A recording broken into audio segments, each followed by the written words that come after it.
Boa noite, Maurício. A primeira pergunta é do Silvio Loredo. O time reagiu no segundo tempo, mas não o suficiente ao menos para empatar. No que a equipe falhou, em sua opinião? Bom, boa noite. Concordo que a gente fez um primeiro tempo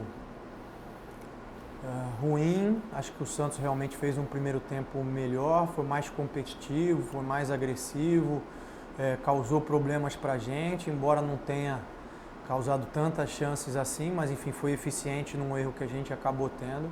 Eu acho que no segundo tempo a gente melhorou bastante a postura, acho que esse é um lado positivo, mas faltou um pouco mais de tranquilidade para elaborar melhor e definir um pouquinho melhor as jogadas. Em alguns momentos a gente quis elaborar demais e perdeu a chance de colocar os atacantes em situação de pelo menos disputar uma finalização, de procurar finalizar um pouquinho mais. Maurício, terceira rodada seguida, faltando 10 dias para a final. O time vive o pior momento na competição, na sua opinião? Essa pergunta foi do Sérgio Loredo. Se você olhar pelos resultados, acho que sim, mas não acho que isso seja algo extraordinário, né? Eu acho que é algo já um pouco até previsto, natural de acontecer.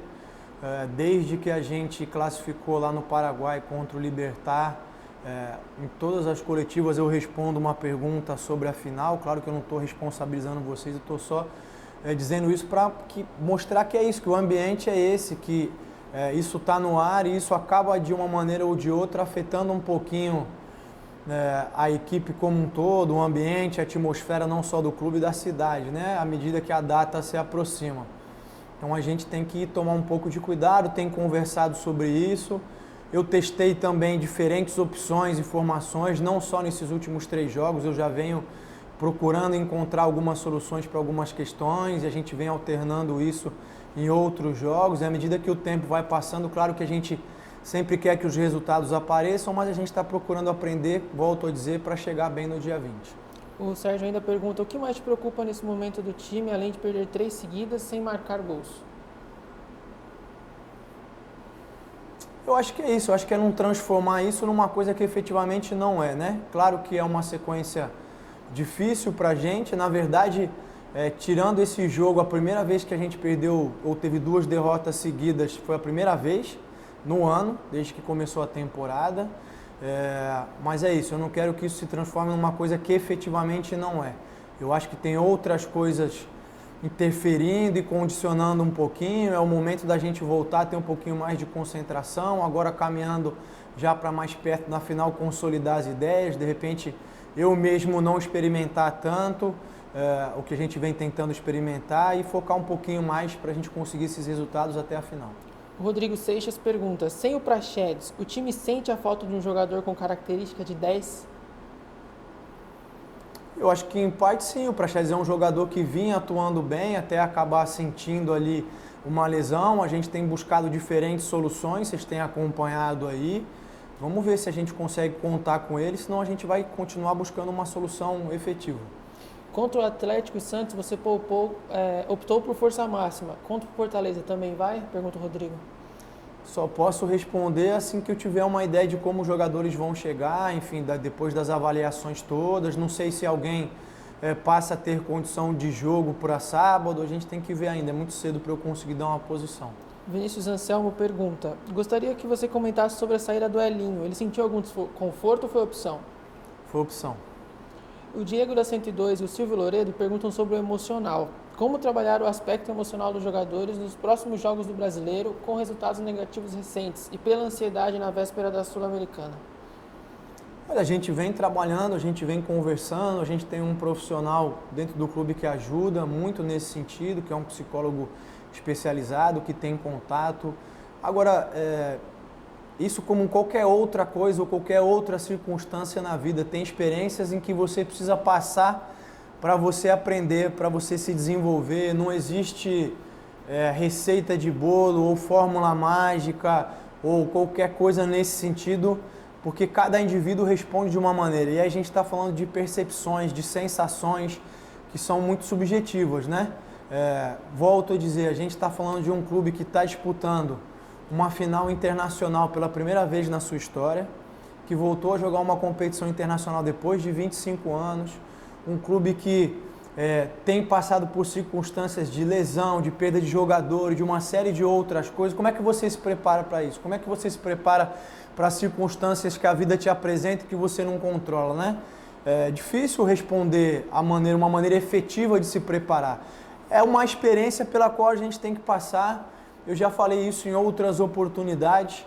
O que gabarita, ou que condiciona, ou que capacita uma equipe a poder brigar por títulos é sempre estar chegando às disputas, né? E a gente tem um primeiro momento de chegada, a gente quer muito ser campeão, a gente vai fazer de tudo que tiver ao nosso alcance para brigar pelo dia 20, mas é isso, a gente tem jogos que tem que cumprir antes, a gente tem que saber lidar com essa atmosfera, tem que aprender a separar as coisas, tem que aprender que a gente precisa encarar os jogos aqui até com uma preparação para o dia 20, da maneira mais efetiva possível. Eu acho que tudo isso é um grande aprendizado para nós todos. Barbieri, o Eberson da 102 pergunta: hoje eu observei o Arthur em 3 oportunidades com possibilidade de chutes de longa distância e preferindo fazer o passe curto, quem sabe até com medo de ter uma lesão. Como trabalhar esse emocional do atleta com tão pouco tempo? Então é difícil eu responder uma percepção que às vezes pode ser que a minha seja diferente ou sem eu conversar com o jogador a respeito. Eu acho sim que ele teve boas oportunidades para chutar, mas eu não conversei com ele a respeito. Preciso entender o que aconteceu, se é algo nesse sentido ou se ele achou que a defesa estava muito postada, porque no segundo tempo, especialmente, o Santos colocou bastante gente na entrada da área, povoou bastante ali, até por isso a entrada do Gonzalo, para a gente tentar ganhar pelo menos essas disputas, ver se numa segunda bola a gente conseguia ser mais efetivo. E acho que esse foi um ponto, a gente ficou muito ansioso e deixou de explorar as circunstâncias que a gente criou, né? De colocar mais bolas em perigo lá dentro, de gerar um pouco mais de volume. Tanto é que, se eu não me engano, as 2 melhores chances no segundo tempo foi uma com o Arthur, uma bola cruzada na segunda trave, e uma do Gabriel, que ele acabou cabeceando. Acho que faltou a gente explorar e fazer um pouquinho melhor a leitura do jogo nesse sentido. O Tárcio da 102 pergunta: qual foi a ideia com a saída do Coelho, que vinha sendo melhor a partida? A ideia foi jogar o Arthur para lá, porque o Marcos Guilherme estava jogando lá e não é um marcador de origem, então era tentar ver se o Arthur conseguia, num 1 contra 1, explorar um pouquinho mais essa situação em cima do Marcos Guilherme. E aí a gente botou o Gabriel um pouquinho na beirada e botou o Gonzalo, como eu falei, para prender um pouco mais os zagueiros, para tentar ganhar essa primeira bola e eventualmente uma segunda a gente poder disputar numa condição melhor.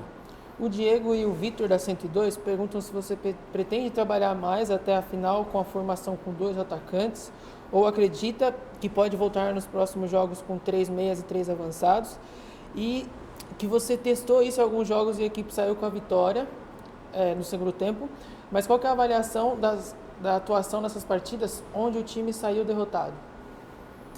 Eu acho que cada jogo é um jogo, eu não posso jogar tudo num bolo só sem avaliar os diferentes contextos, né? Eu acho que a gente, como eu tenho dito, tem procurado as soluções em função das circunstâncias que a gente está vivendo, muitas vezes de não ter um jogador com as características ou da posição de origem. A gente tem buscado soluções, tem experimentado também.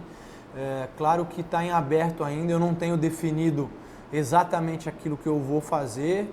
Vou avaliar esse jogo com calma, assim como a gente fez em relação ao jogo do Atlético Paranaense, assim como a gente vai fazer em relação ao Fortaleza, para depois a gente fazer a escolha pensando no melhor possível. O Bruno Crespo pergunta: o primeiro tempo a equipe assistiu o Santos jogar, mas no segundo foi outra equipe. Como explicar essa mudança de postura do time? Eu acho que faltou a gente ser um pouquinho mais competitivo no primeiro tempo. Eu não acho que o Santos tenha se imposto por questões táticas ou até mesmo técnicas. Eu acho que ele entrou um pouquinho mais, até pela circunstância que enfrentava, de estar próximo da zona do rebaixamento, um pouquinho mais agressivo, competindo um pouco mais, ganhando as bolas que sobravam, e isso vai fazendo diferença, isso vai criando volume, isso vai dando confiança, vai empurrando o adversário para trás. Eu acho que faltou a gente se impor um pouquinho mais nesse sentido. Para fechar, o time sofreu mais um gol no contra-ataque, como foi contra o Atlético. É um ponto que chega a preocupar? Pergunta o Tárcio. Não preocupa, porque é uma situação que a gente consegue controlar, consegue ajustar. Claro que os contra-ataques sempre são um momento complicado, especialmente quando você joga contra equipes que têm jogadores de velocidade na frente, né? Como é o caso do Santos. Então, é evidente que a gente tem que ajustar algumas coisas, mas não chega a preocupar, não. Obrigado, Maurício. Obrigado.